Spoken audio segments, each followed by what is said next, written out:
வணக்கம் மக்களே. So welcome to kaneeshreenalogics. So நான் உங்கள் மணி. முக்கியமான விஷயம் தான் தேர்ட் ஸ்லாட்டோட ரிவ்யூ தான். இப்போ தான் மக்களை காலையில் நம்ம ரிவ்யூ முடிச்சுட்டு வீட்டுக்கு வந்தேன். ஸோ இப்போ நம்ம தேர்ட் ஸ்லாட்டோட ரிவ்யூ பார்த்துடலாம். இங்கிலீஷ் தேர்ட் ஸ்லாட்டில் கொஞ்சம் கஷ்டமாக இருந்திருக்கு. ஸோ இப்போ தான் ரீனா கார்டையும் கேட்டேன், எனக்கு எப்படி கேட்டிருக்காங்க அப்படின்னு. அக்காவை இப்போ தான் வாய்ஸ் நோட் அனுப்பிச்சாங்க. ஸோ அதுபடி பார்க்கும்போது பெட் அனிமல்ஸை வச்சு ஆர்சி கேட்டிருக்காங்க. எரர் ஸ்பாட்டிங் இருந்திருக்கு. ஒரே நிமிஷம் மக்களே. அதே மாதிரி வேர்ட்ஸ் ரீஅரேஞ்ச்மெண்ட் இருந்திருக்கு. க்ளோஸ் டெஸ்ட் இருந்திருக்கு.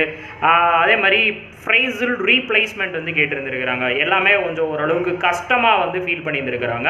அதே மாதிரி ஆப்டிடியூடு பார்த்தீங்கன்னா 12 சிம்பிளிஃபிகேஷன் இருந்திருக்கு, 5 மிஸ்ஸிங் நம்பர் இருந்திருக்கு, கேஸ்லெட் கேட்டிருக்காங்க மக்களே. இதெல்லாம் என்னன்னு தெரியல. அதே மாதிரி அப்ளிகேஷனில் எஸ்ஐ வச்சு ஒரு கொஸ்டின் வந்திருக்கு, ஏஜ், அதுக்கப்புறம் பார்த்தீங்கன்னா கொஞ்சம் அது எல்லாமே போடுற மாதிரி இருந்திருக்கு. பட் ஆனால் கொஞ்சம் டைம் கன்சியூமனாக கேட்டிருக்க மாதிரி சொல்லியிருக்கிறாங்க. ஸோ இருக்கிறதுலே ஈஸி, கொஞ்சம் போடுற லெவலில் இருந்தது ரீசனிங் பார்ட் மட்டும்தானா. ஸோ அன்னோன் சீட்டிங் இருந்திருக்கு, நார்த் ஃபேஸிங், அதுக்கப்புறம் இன்இக்வாலிட்டி கேட்டிருக்காங்க, சிலாரிசம் கேட்டிருக்காங்க, ஆல்ஃபா நியூமெரிக் கேட்டிருக்கிறாங்க, அப்புறம் கோடிங் கேட்டிருக்காங்க. ஆல்ஃபா நியூமெரிக், அதுக்கப்புறம் பேர் ஆஃப் டிஜிட்னு சொல்லுவாங்கல்லப்பா, அதே மாதிரி ஃப்ளோர் 8% கேட்டிருக்காங்க மக்களே. இவ்வளோதான்.